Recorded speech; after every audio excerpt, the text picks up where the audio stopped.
Santa Rita nasceu em 1381, na vila de Roccaporena, perto de Cássia, na Itália. Ela nasceu como um presente de Deus a seus pais, que já possuíam idade avançada. Desde jovem, sempre possuiu tamanha admiração pelo convento das freiras agostinianas, que visitava com frequência e sempre desejou nele ingressar. Porém, foi prometida em casamento pelos seus pais, segundo o costume da época, e Rita aceitou a decisão de seus pais e decidiu ver isso como vontade de Deus para ela. Logo que se casaram, o casal concebeu gêmeos. Rita era mãe e dona de casa, enquanto seu esposo Paolo trabalhava como vigia da cidade. Seu marido, infelizmente, possuía o vício da bebida e com isso ela sofrera muito durante o seu casamento.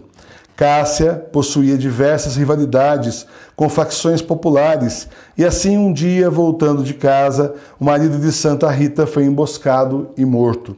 O acontecimento inesperado afligiu o coração de Rita, que além de sentir a dor da partida de seu esposo, também tinha a preocupação de ter que cuidar sozinha de seus filhos, que agora já eram adolescentes e iriam querer vingar a morte de seu pai, como inclusive era a lei da época. Santa Rita se apegou ainda mais à oração, pois temia que seus filhos amados cometessem o pecado mortal de assassinar os responsáveis. Por isso, por muito tempo, ela rezou com fervor para que não fossem corrompidos, até que ambos faleceram de causas naturais e livres do mal. Santa Rita então voltou seus pensamentos à vida religiosa, novamente tentou entrar para o convento agostiniano Freiras de Santa Maria, Mosteiro Madalena. Mas o convento somente recebia jovens solteiras, jamais tinha aberto a porta para uma viúva, e Santa Rita então foi rejeitada. Voltou ainda ela por mais 2 vezes à porta do mosteiro de Santa Maria Madalena e sofreu mais 2 novas rejeições. Com isso ela passou a levar uma vida na casa dela mesmo, rezando bastante. Santa Rita se abandonou à vontade de Deus, recomendando-se mais do que nunca a seus santos protetores. Quando Deus a viu perfeitamente resignada e confiante, teve compaixão dela. E uma noite, quando estava em oração, ouviu chamar: Rita, Rita. Ela não viu ninguém e pensou ter se enganado, então voltou às suas orações. Mas pouco depois ela ouviu de novo chamarem: Rita, Rita. Aí ela se levantou, abriu a porta e foi até a rua. Eram 3 homens que a chamavam e Rita os reconheceu. Eram seus santos protetores, padroeiros, São João Batista, Santo Agostinho e São Nicolau de Tolentino, que a convidaram para segui-los. Em êxtase, como num sonho, ela os seguiu e logo estava diante do convento de Santa Maria Madalena, que ficava em outra cidade. As religiosas dormiam e a porta estava bem trancada. Era impossível abri-la por meios humanos, mas os santos que Deus enviara para acompanhá-la fizeram com que ela se encontrasse no interior do mosteiro. Quando as religiosas desceram para se reunir no coro, ficaram estupefatas ao encontrar a santa mulher que tinha sido insistentemente rejeitada. Como entrara ela sem o mosteiro, estava completamente fechado o mosteiro de noite, não havia sinal nenhum de abertura ou arrombamento. Isso era o que a Madre e as outras irmãs se perguntavam, como ela conseguiu. E aí então ela disse, chorando: sou eu mesma, aquela que tantas vezes pediu para entrar aqui e não me aceitastes como digna de tanta felicidade, santas esposas de Jesus.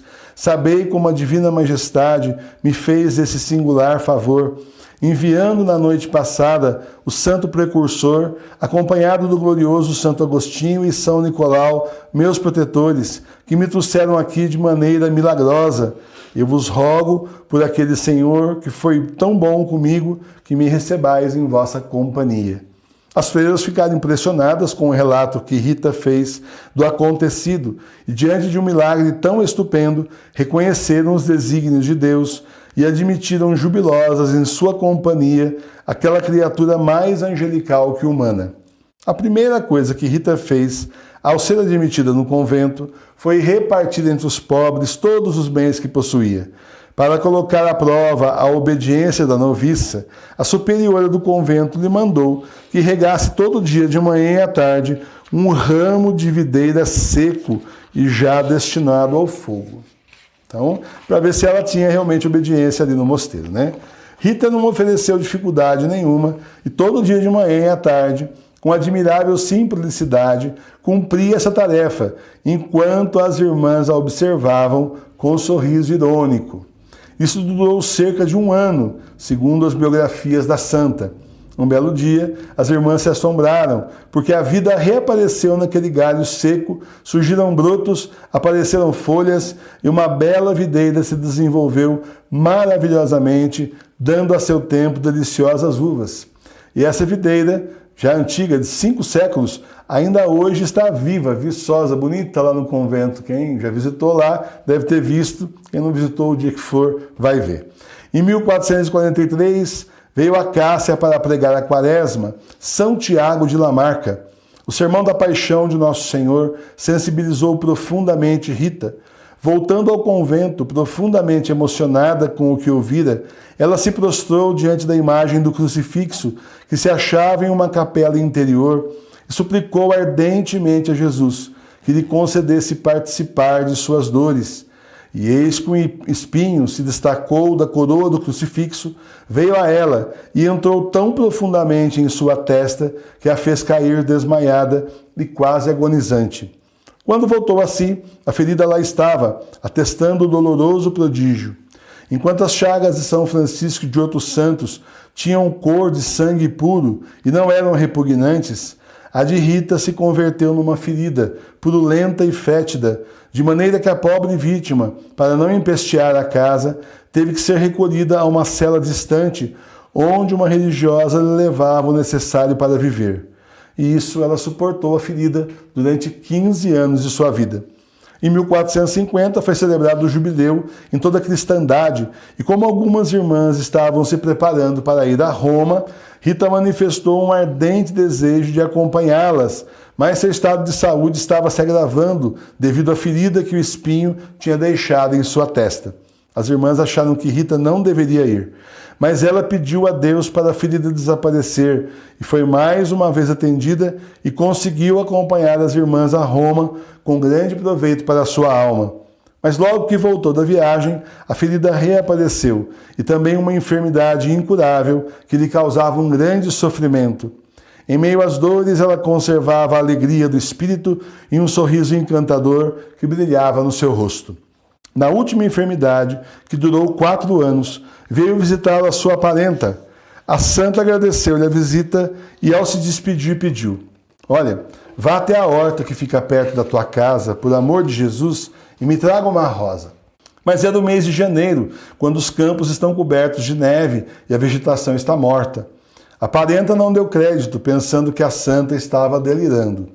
Contudo, para ser agradável, se dispôs a atendê-la, certa, porém, de que não encontraria rosa alguma. Rita percebeu suas dúvidas e disse: vá, não duvides. Entrando na horta, ela encontrou uma linda rosa. Cortou-a e levou-a até Santa Rita. E Rita pediu-lhe que voltasse à mesma horta e lhe trouxesse 2 figos.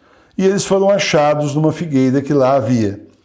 Em seu leito de morte, Santa Rita disse às irmãs: chegou o tempo, minhas queridas irmãs, de sair deste mundo. Deus assim o quer. Muito vos ofendi por não vos ter amado e obedecido como era de minha obrigação. Com toda a minha alma vos peço perdão por todas as negligências e descuidos. Reconheço que vos tenho molestado por causa desta ferida da fronte. Rogo-vos, tenhais piedade das minhas fragilidades. Perdoai minhas ignorâncias e rogai a Deus por mim, para que minha alma alcance a paz e misericórdia da clemência divina. No convento, então, só se ouviam os soluços das freiras. O rosto pálido da enferma começou a tomar uma cor viva. Transformou-se de repente, voltando a recuperar a formosura dos anos juvenis. As freiras a contemplavam extasiadas. Ela abriu novamente os olhos e, olhando para as irmãs em volta com suavidade e doçura, disse-lhes que a esperavam os santos, seus protetores, e acrescentou: amai a Deus, minhas irmãs, sobre todas as coisas, porque a sua bondade e formosura são inigualáveis, e só Ele deve merecer o vosso amor. Observai a regra que haveis professado. Venerai o nosso grande Pai Santo Agostinho, por nos ter dado nela um caminho real para a glória. Esse foi seu testamento, e levantando as mãos assim prosseguiu: ficai com Deus, em paz e caridade fraterna. Sorriu, pareceu adormecer e acordou no céu entre os anjos. Neste momento, mãos invisíveis tangeram os sinos do convento e da vila de Cássia, entoando um hino triunfal das esposas eternas, convidando a comunidade para fazer um coro na glorificação da alma daquela que viveu e morreu na santidade. A morte de Rita foi acompanhada de muitos milagres. Na cela onde faleceu, apareceu uma luz de grande esplendor e um perfume especial se fez sentir em todo o mosteiro. A ferida do espinho, antes de aspecto repugnante, se tornou brilhante, limpa, cor de rubi. Centenas de pessoas compareciam ao convento para ver a santa, cujo cadáver ficou em exposição além do tempo que era normal. As freiras trataram de sepultar o corpo da santa, mas eis que a providência de Deus fez com que em toda a cidade não se encontrasse mais que um carpinteiro, e que ainda por cima estava doente e não podia pegar as ferramentas para fazer o caixão. Que a santa me cure, disse o carpinteiro, e eu farei o caixão. De fato, o carpinteiro sentiu repentinamente curado e cumpriu sua promessa. Mais de 550 anos se passaram desde que a alma de Rita deixou de animar aquele corpo. No entanto, o poder de Deus ainda o conserva. O corpo de Santa Rita continua incorrupto. As vestes que lhe serviam de mortalha estão tão perfeitas como no dia em que a envolveram. A devoção a ela cresceu e cresceu até chegar aos nossos dias. Santa Rita, santa das causas desesperadas e impossíveis, rogai por nós.